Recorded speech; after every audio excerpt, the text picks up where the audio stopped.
Good evening and welcome everyone to our event this evening. The RISD Alumni Club of Seattle is delighted to present a virtual gallery tour featuring recent work by Ling Chun MFA 16 Ceramics. The work we will see today is currently at Method in Seattle. First, I will introduce Ling Chun. Then Ling will speak about her work. We'll speak about her work and give us a tour. Finally, we'll have a question and answer section. Throughout this event, if you have questions, please feel free to enter them in the chat. Before we begin, I'd like to remind you to please keep your microphone muted.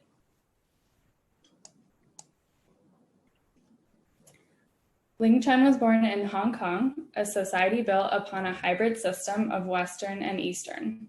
A foreign exchange program brought her to the United States at the age of 17. She then earned her BFA in Visual Communication Design and Ceramics from the School of the Art Institute of Chicago in 2012, and her MFA in Ceramics from Rhode Island School of Design in 2016. Chun has been focusing on the physicality of materials, separating from their stereotype and cultural reference by questioning their authentic use and redefining them in her language.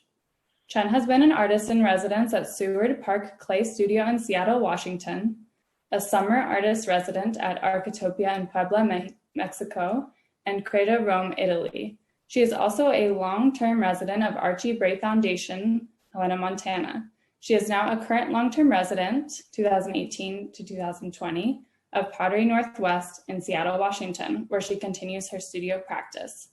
She is the recipient of the 2018-2019 Art Bridge Fellowship from Pratt Fine Arts Center. This exhibition is presented with support from Pratt Fine Arts Center and Truly Garden and Glass. Method is proud to present this new work in partnership with Traver Gallery, Seattle.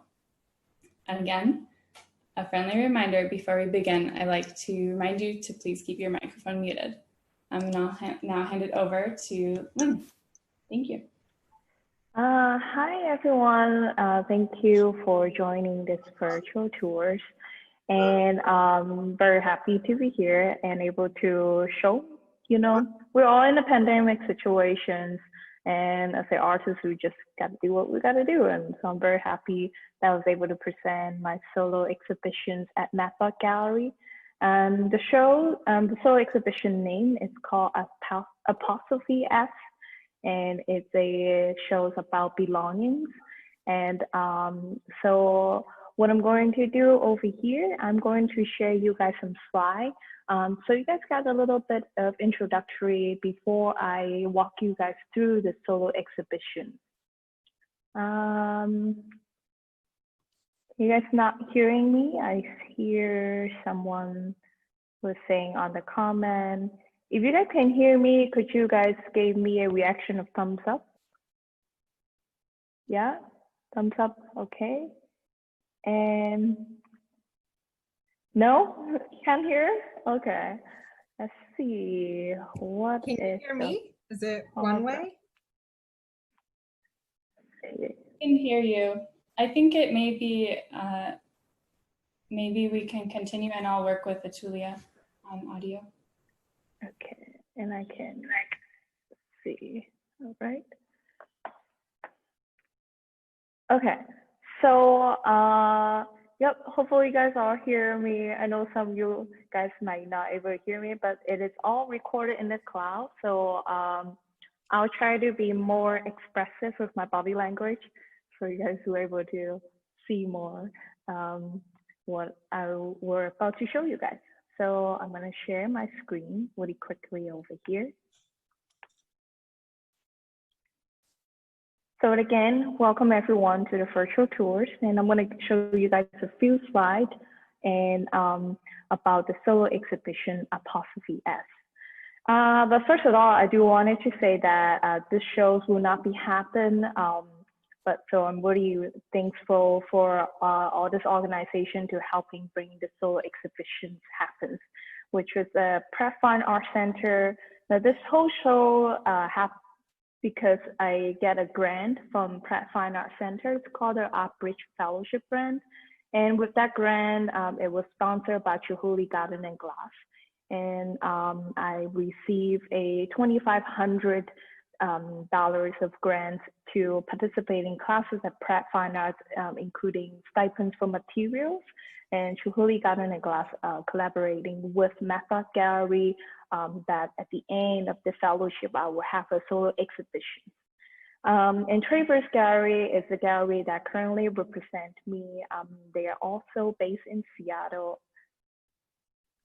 So again, welcome to my virtual tour, Apostrophe S, and I'm Ling Chun, and I'm a RISD Ceramics, graduated in 2016, and I obtained my MFA over there.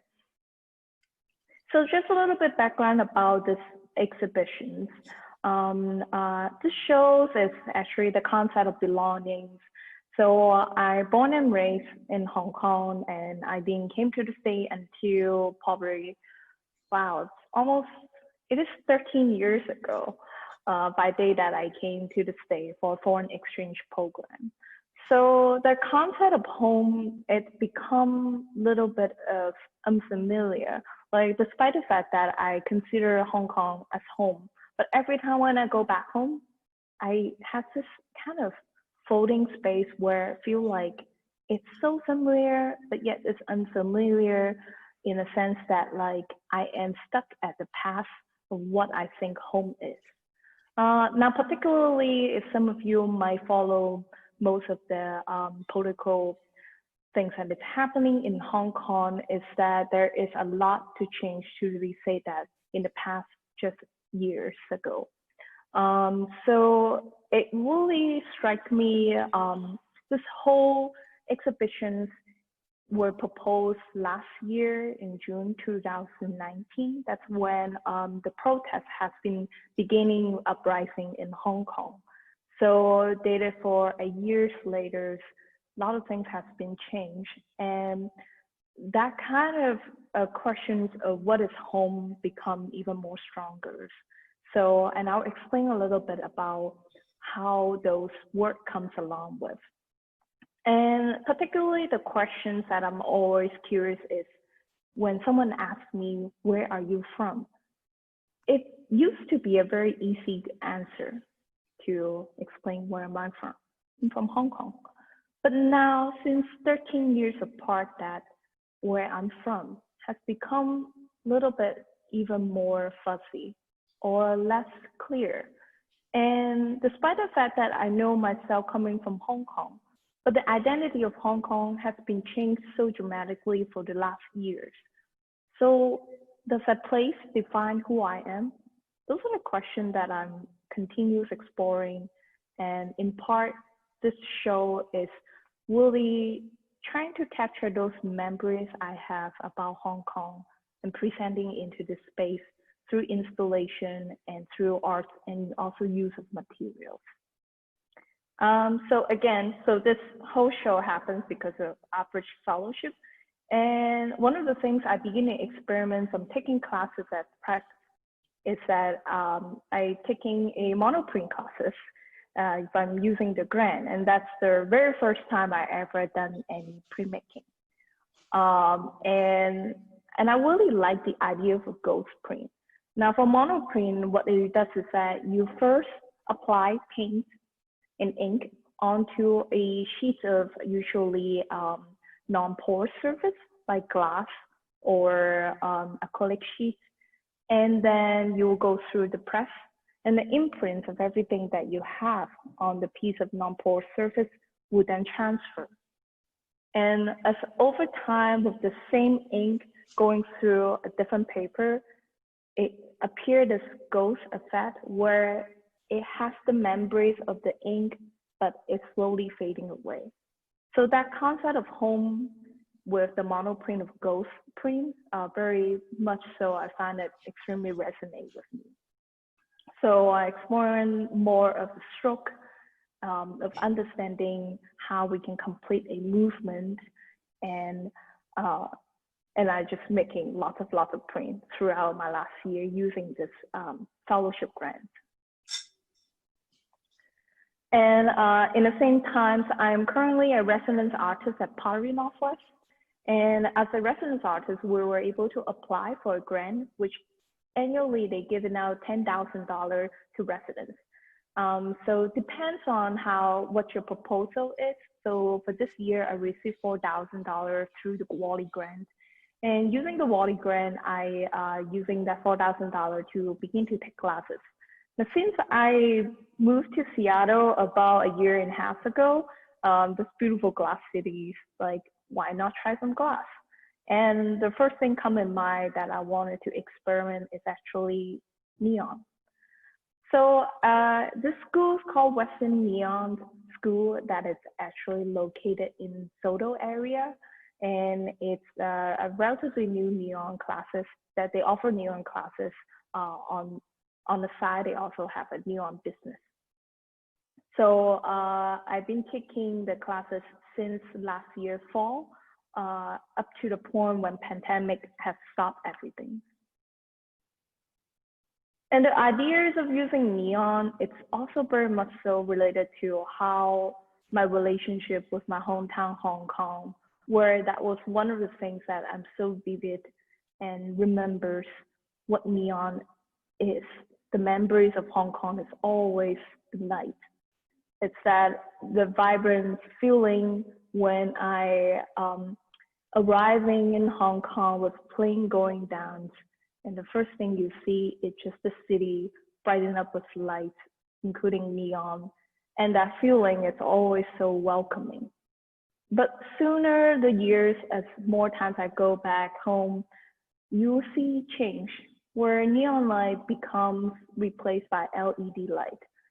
It's much more cost efficient and also environmental friendly.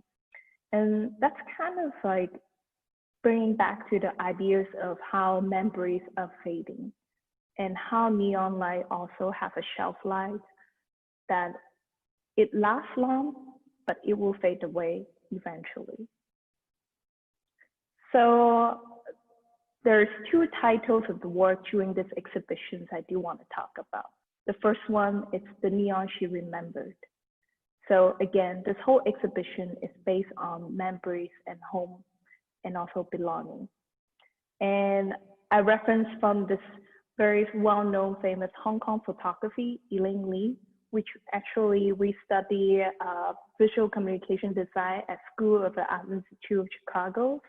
And she's also from Hong Kong and currently located in Sydney, in Australia. And her photography always bring me back of the a lot of feeling about home and the colors, the neon light, and the vibrance of the night of Hong Kong. And another piece is called Sign. It's in which I will show you in a minute when I do a walkthrough of the virtual tours, where it's a structures of the form that inspired by all of the structures of the light, how the way it hangs. And the material that I use is actually also using a lot of pine wood. And I'll explain a little bit why I use pine wood instead of metal. And more, I also inspired from Hong Kong artist Little Thunder. She did a lot of illustrations and watercolor artwork that really represent the culture of Hong Kong. Since the pandemic has happened, a lot of the material that I see is reclaimed pine wood to board it up around the street. And that kind of like the ideas of taking what you have on the street and then protecting the surface, that kind of like wanted taking these materials and using it into my exhibition for the installation I was about to show you guys. And Chinatown in Seattle is always my beloved neighborhood that I love going there. Not only I work for the Wing Loop Museum, but it's always exciting to walk through, knowing your neighbors and talking to the business owner. Everything about this neighborhood is always gave me the concept of home. And therefore I use a lot of the pine wood material for my installation. So I believe this is the last slide, and now I'm going to walk you through the virtual tours. So give me 1 second here. I'm going to switch it out a different camera, so I'm able to walk around with my cell phone.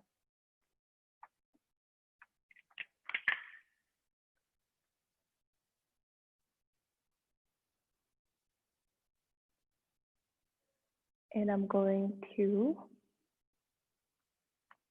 starting here. And while Ling is making this transition, I'll just remind everyone that if they do have questions that pop into their head, they can feel free to type them into the chat, and then I'll make note of them and bring them up during the question and answer component.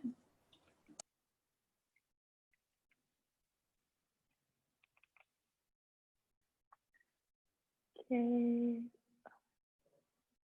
All right.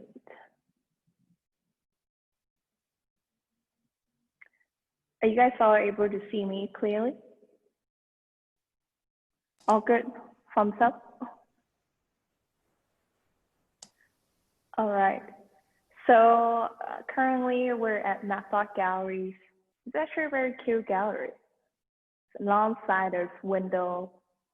And a lot of times when I installing my shows, there's a lot of people support right here, just locking on the window and say hi for me, etc. So I'm gonna pan around my camera.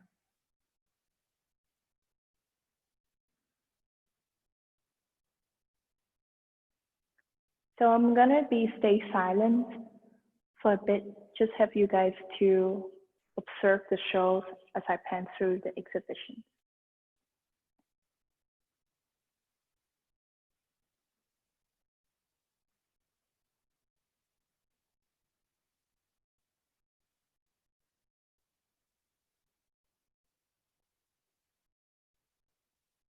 This pieces I'm showing you is the first title of the slide, called The Neon She Remembers.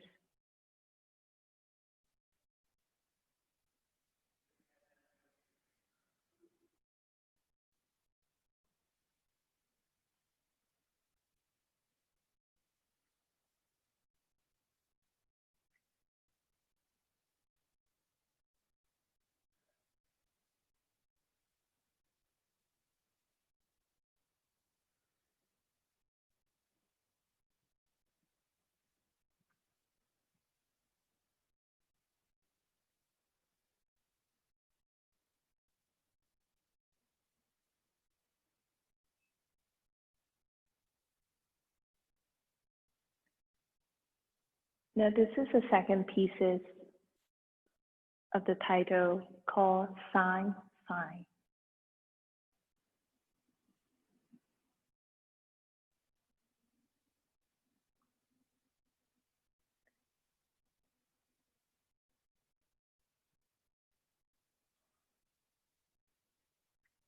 This is a structure where one is simulating the structure of how the neon sign being hung above your head that I usually saw those at home in Hong Kong.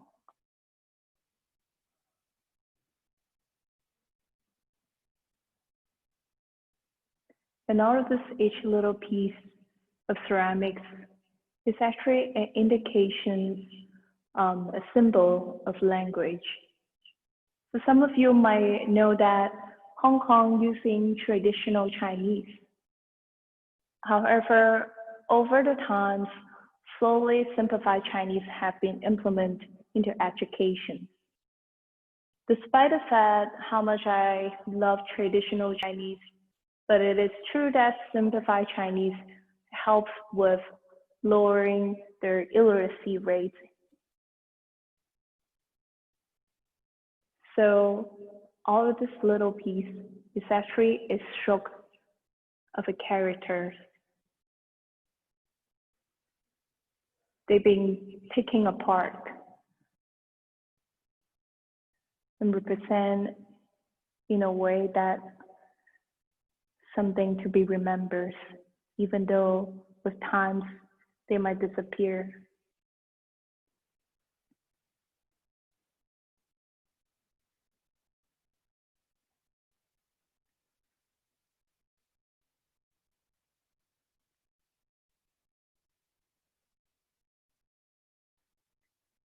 And the square format is a simulation of how Chinese characters structures. And when I was young, I was actually trained professionally for Chinese calligraphy. Everything about Chinese calligraphy, it's all about getting the movement in one stroke and create harmony with another stroke. So I will go to school from 7 in the morning and end 5 in the afternoon just to practice that one stroke. Understanding the movement, because once you put your brush down, you cannot redo it again. Or else you have to toss away your paper and re-practice the one stroke until you understanding how much space it takes up on a square and how you can do it to make the other stroke work together.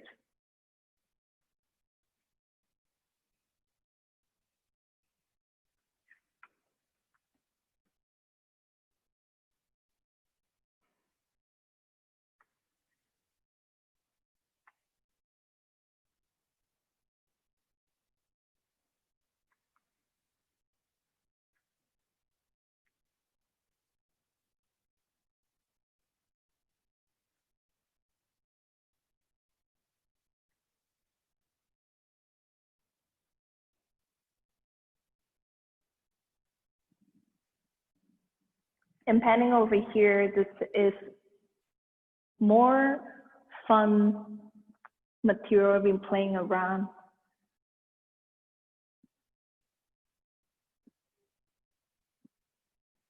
This material that you're looking at is actually just spray foam.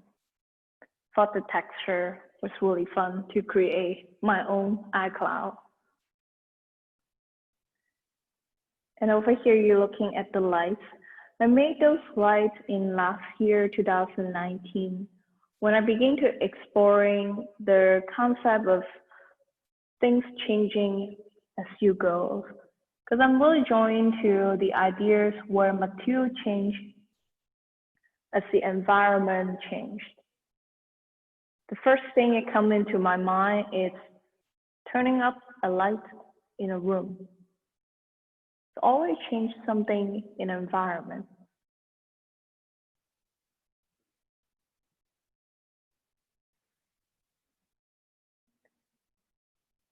And something I love to do with ceramics a lot is that I like to separate the material. For instance, a lot of times we see glaze or a blanket on top of the clay surface. But I like to think of them as an individual object or sculptural element to work with. And this piece is really examine that kind of quality. You can see with having things that are sticking out like that, I leave myself lots of room for flexibility and interchangeable, kind of reviewing back to the concept of adapting a new environment and culture. It's really the same way how I see myself as an immigrant or even as an international student. I feel I'm constantly needs to be adapt or turning myself as trying to be camouflage to blend in. But in fact that no matter how hard I try, there's always a layer of separation.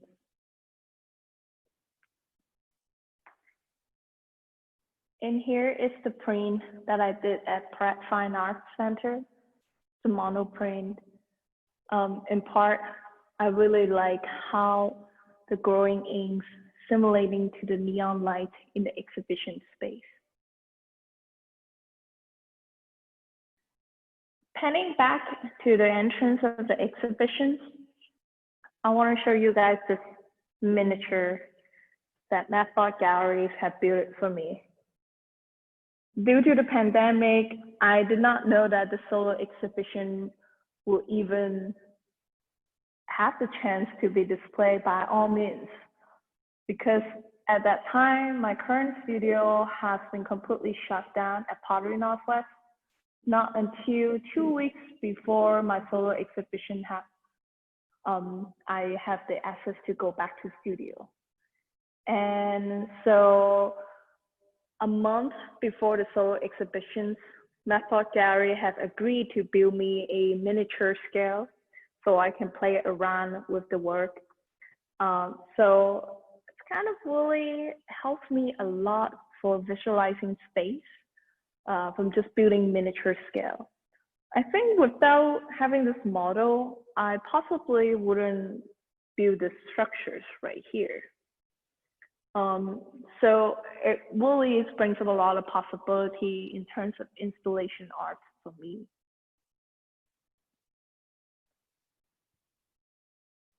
Now, do you guys have any other questions or any part that you would like to zoom in that I can give you guys better close-up? I think it would be lovely to walk through the gallery once more if you're okay with it. Absolutely, and, yeah. I do have a few questions here. Would you feel comfortable answering them as you walk? Yeah, absolutely. Okay, so we have a question. What is your process like? For example, how do you get ideas? Do you sketch first or just go for it? So for me, I never really sketch anything, but things that I do, I call it premeditating. For example, when particular for this shows that it's about belonging and kind of remembrance of Hong Kong. So what I would do is that before I create the work itself, I like to submerge myself with information about Hong Kong, imageries about Hong Kong, even videos from protests to just everyday artists that live in Hong Kong, what their life is. And then once I feel like I'm in a headspace where I feel it with all this emotion and movement, then I can begin to create my work itself. But one of the things that during my creative process is that the glaze always comes first before the foam does. So when I'm creating these pieces over here, this is a three-part component of ceramics and stacking together as a totem. When I'm creating these pieces, at first, the one thing that I come in mind is chaotic. And I wanted to show how chaotic can be displayed with glaze itself. And the color that I picked majority for this work is black and yellow. And for those who follow the news in Hong Kong, they might know that black and yellow are the representations of pro-democracy. And there's in part of that has a lot of strong feeling. How come why colors become so prompt? And what does that mean of wearing a black shirt on Hong Kong, on the street of Hong Kong might become a target to be attacked? That kind of feeling, it makes me feel eerie and uncomfortable. And those of them, as a result, I begin to making these pieces of the work. You can see a very sad face here. That's intentional. So that's really the process of my work. And in part, a lot of times I like to finding a word for my glaze, for example, chaotic, and then taking this verb of there for my glaze to perform on the shape. So you can think about myself as an artist. It's like a stage designer, and my glaze is my actor. And I have always a script of acts that I want them to perform. As over time, every time when I fire my work on the kiln, it acts as if doing a rehearsal. And when I don't like them, how they act, after the first firing, I always putting my ceramics pieces back on firing again and again until I finally feel like they are ready to showcase to the world about this play I just wrote for the glaze. Hope that answered your questions. Thank you. I have another question. If people want to learn more about your work, for example, if they want to share it with their family or friends, where can they find out more of it or see more work? So if you want to see more of my work, one of the best places to find out about my work is follow me on Instagram. And my Instagram tag is Who is Harry. So, and I can type it in onto the chat over here. I will type it in. Oh, okay, thank you. And you will find more of the process of my work. And I just did a whole series of story on the Instagram at the NCCO website. So you guys are able to see some of those story and process as well. I can zoom in for the length if you want to. So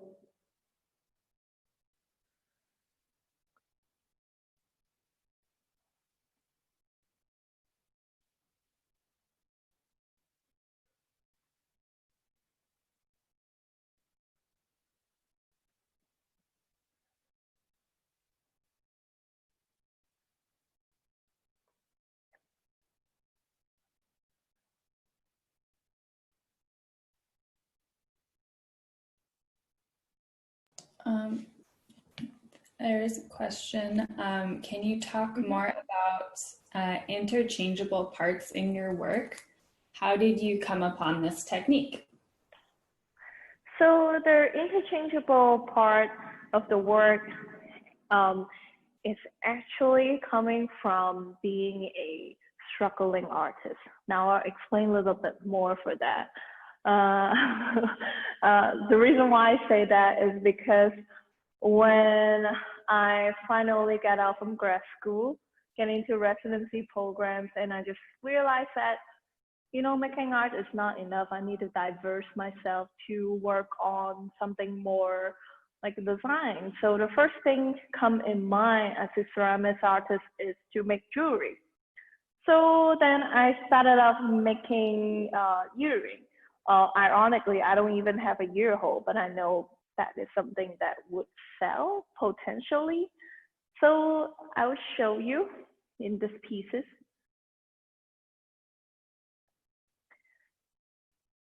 So some of those actually glue down. Let me see, this one loose. Oh yeah.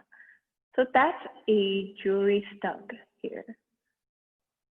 Now, a lot of my work actually involved with hair.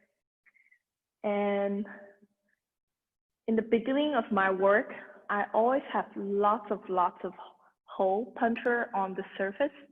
So that's allowed me to plug those hair in after I done all the ceramics firing part. So later on, when I'm making all this jewelry part, and out of no reason, I decide to put it into my work. And that becomes a thing that I do. Instead of selling jewelry, I end up just putting jewelry back onto my work as art pieces. And I realized that actually gave me a lot of room and flexibility to play around with color without fixated on one color scheme. So if I want to completely change how this pieces goes, I can replace all of this part that comes up, all of them are able to remove, and I can change it into a different color and alter the pieces, the meaning of the work as well.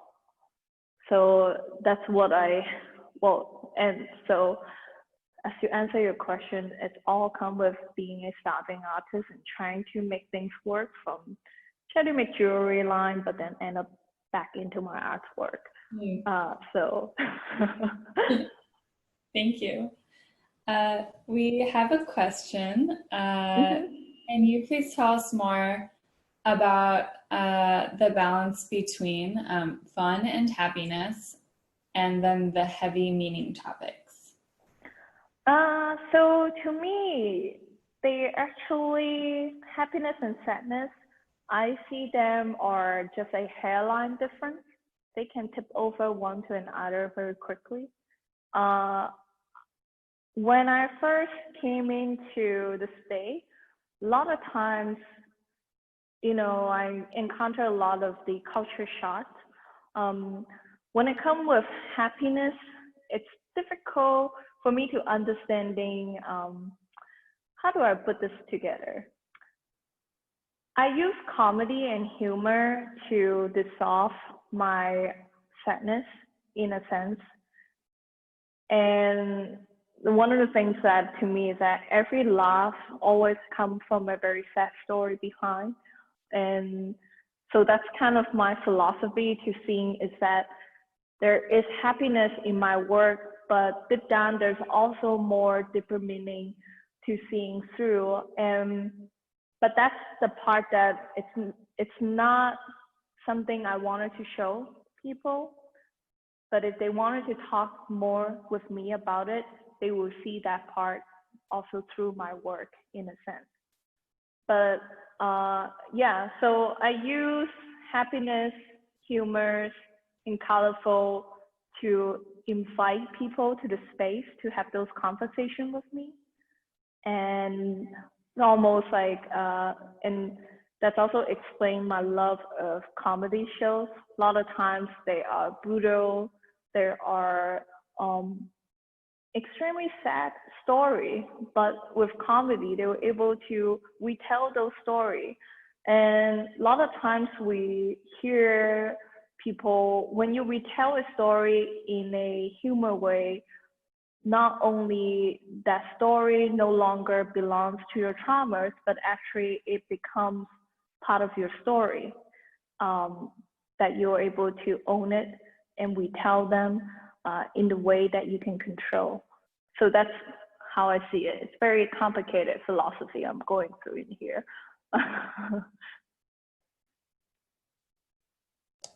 Thank you. A question is, you have explored a few different mediums in this body of work. Where do you think you will go next? I wanted to go on more in depth on their experimentations of neon light with the ceramics work.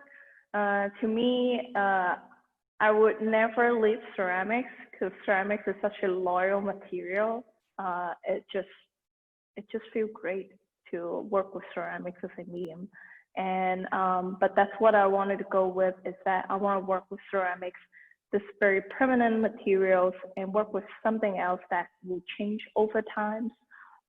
So my experiment, that what I want to go next is not only using neon light, but also using natures, for example, incorporate ikebana into my work with the colors of glaze, as well as neon light. And with ikebana, time shows natures and the decay, and that is something that I'm very drawn into. So I think that's what I'm going for, but I might completely change.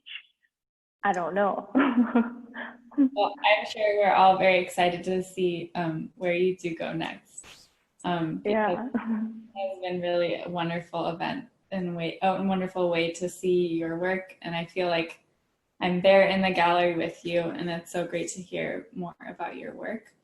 Yeah. I see more questions coming in through the chat. So I think at this point, we could open it up to comments or discussions. So you can feel free to unmute and speak directly to the group.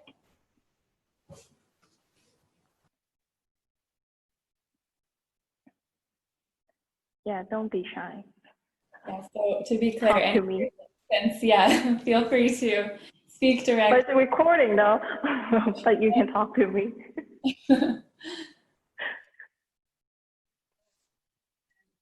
Ling, I really like seeing how you portrayed Hong Kong with the lights and all that. And Thank you. first looking at the sculpture, I didn't understand what you were trying to do.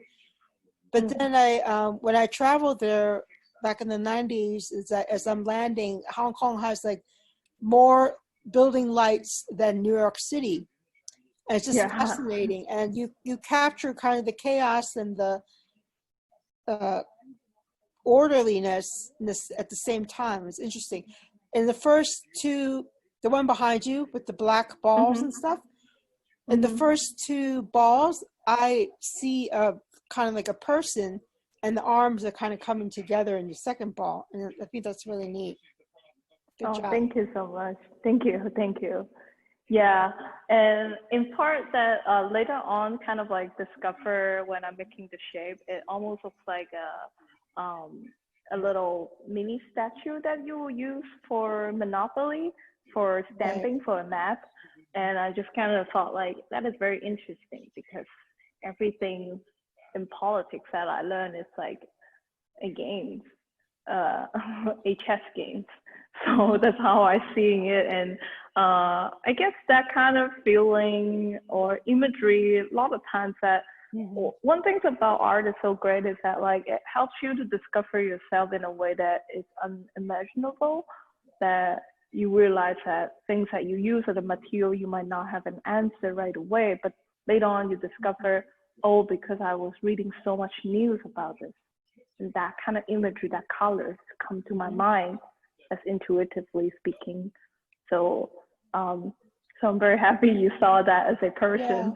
Actually, when you mentioned chess game, you could actually make a chess game and do one up on that, like do a life-size chess game. Wouldn't that be cool? Oh, and turn into a performance art. A whole room full of these figures, and you're going to represent them, the king is whatever, and that would be the challenge. That would be great. Nice big room full of chess figures. 2021 solo show. There you go. Okay. all set.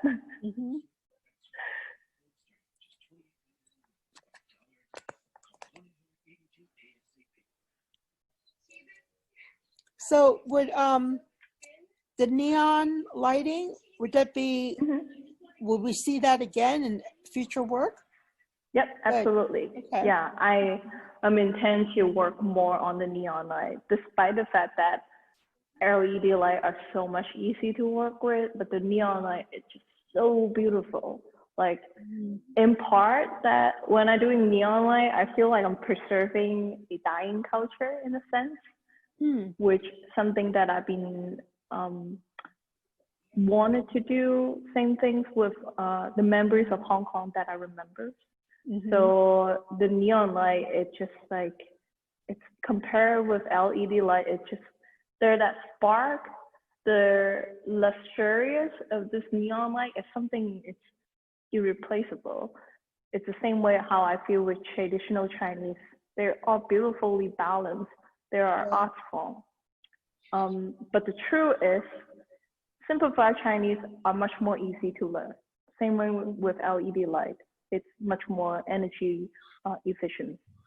So there's this pool, you know, there's this tensions of like, what can I do as an artist? Maybe making neon light is my way to express that feeling of wanting to preserve a culture, wanting to making sure it is something who lives on, or at least I have that moment to participating of preserving this part of culture from creating a piece of artwork. So yeah, that's a lot of there's a lot of like under meaning with my work, despite the fact they seem very cheerful and happy. But yeah, like I would say that sometimes there's a lot of deep subject matters, and it's much more difficult in my situation to speak about it. And particularly coming from a conservative family, they're extremely aware of the way what we talk about in terms of ourselves, emotionally speaking, as well as, you know, a political point of view. Those are the things that is quite taboo in the family I grew up with. So using my work is that part of the expressions that have been suppressed throughout the years when I grew up, and that is something that's very liberating for me when I'm making those work. Right. Okay, very good. So I gotta go, but good luck with the rest of the show. Best wishes to you. Thank you so very much. Nice that Rizzy did this and that you're able to moderate your thank you. So best to you, okay? Thank you so much. Yeah. You guys, anyone want to jump in? I don't bike, I can't bike. Feel free to jump in and ask me any questions if you want. I'll say something, the guy with no shirt. Oh. Hi. It's too hot here. I'm from Alaska. But listen, I think the work is really, really interesting. You know, I'm RISD 83, so like I'm sort of like a grandfather figure here, but no, there's a real lot of vitality in it, and you know, it's always great when somebody can talk about the work and you see the things they're talking about, but also if they didn't talk about it, that the work stands on its own. And I felt that way looking at it. I really enjoyed it. Oh, and thank you. It's very cool that they gave you like a little present. You got that little miniature studio room. It's so awesome. Yeah, no, that's really good. And Julia, thank you for organizing this. This is a really great thing. And I hope we can do more of this. Yeah, thanks for coming. It's all for everyone who's here. Okay. All right, I'm signing off. Thank you so much. Thanks, Lynn. Bye.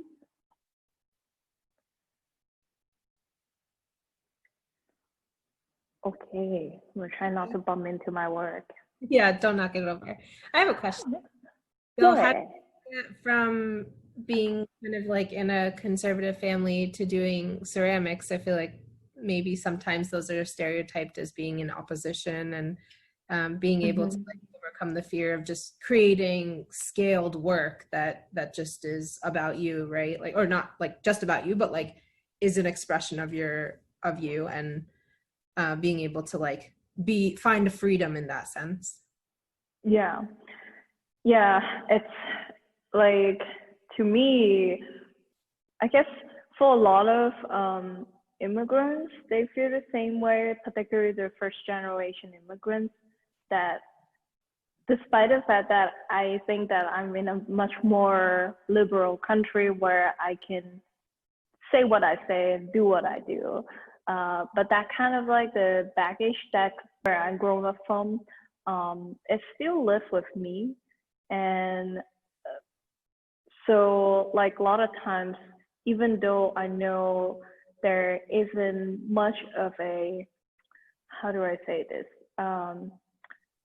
repercussions that will happen to me with the things I say or my actions, I kind of lost thought in here, but but it's just it's a very difficult journey for me to overcoming that feeling. And again, with making the art that I'm making, it's my way to expressing that without using language, or this is my language. I see this is my language to speak out the minds that I have. And translation language is always a problem with me. Despite the fact being here for 13 years, there's always that one word or that feeling that is so deep down into your mother tongue, or there's no way to translate that into English. There's always that gap that I urge to fill in, but I know that I'm not going to be able to do that. And that's where my art lives within those spaces. So that's how I see them. Yeah.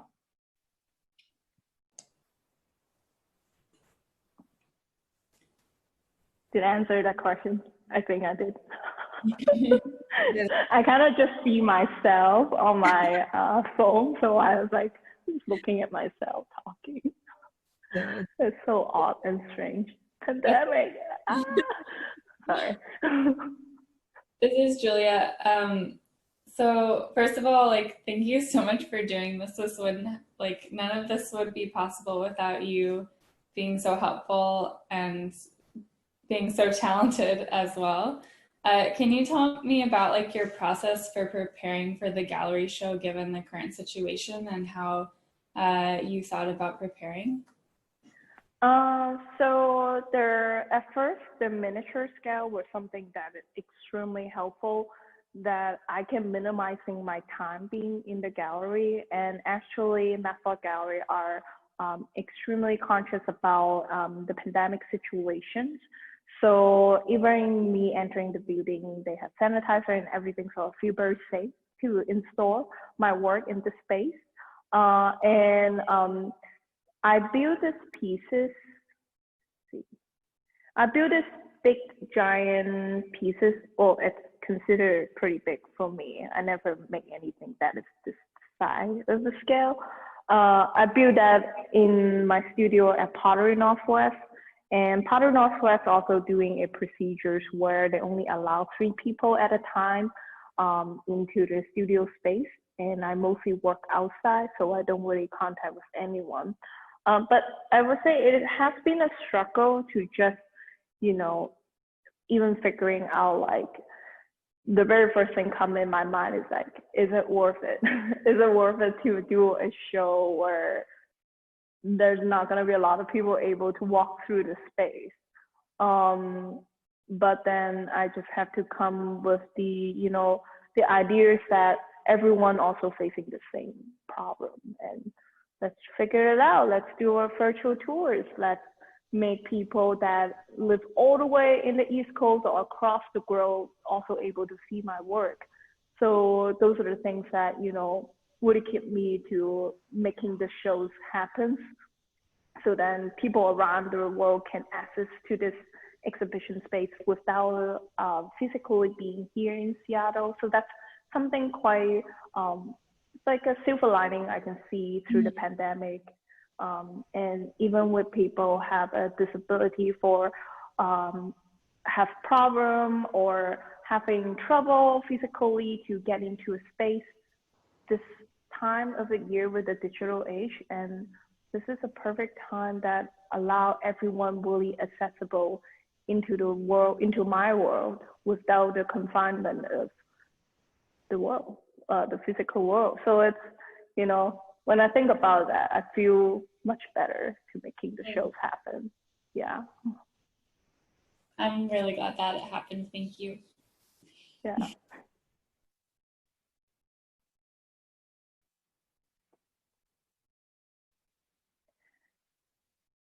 If there is no more other questions.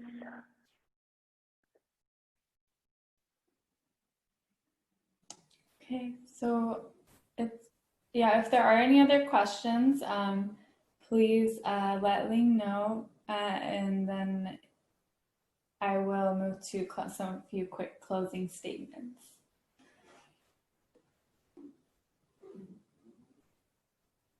Okay. Thank you so much for doing this. Your work is so extraordinary, and it feels so amazing to like experience art and like get a chance to get to know you as an artist and get to hear you speak about your work. So thank you so much for being an artist, but also doing this with us, because your voice is so important, and I'm so glad that we could take a teeny little peek into it.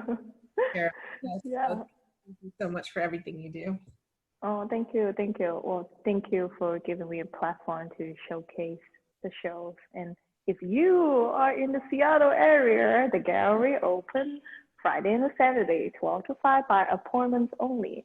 And the shows will up until August 15. So feel free to email the gallery and they will set up, and everything is very nice and clean. You will feel very safe to walk through the space as well. So make sure you wear a mask, sanitizing, 6 feet away, social distance, you know what to do. Great. So, Okay. Mm-hmm. So I am so thankful that you spoke with everyone today. And I want to reiterate, if you want to see more of Ling's work, you can go to her Instagram at whoissherry, which is in our chat. And also she does have a website, whoissherry.com. And both of those links are available on the event page. So in case you just want a quick link, you can find it there. And finally, if you have feedback for the event, please feel free to contact us. Or if you have compliments for Ling, which I'm sure you do, feel free to send them her way. So thank you all very much for joining, and I hope you have a wonderful evening. Yeah, thank you guys so much. Thank you. And I'll stop recording now.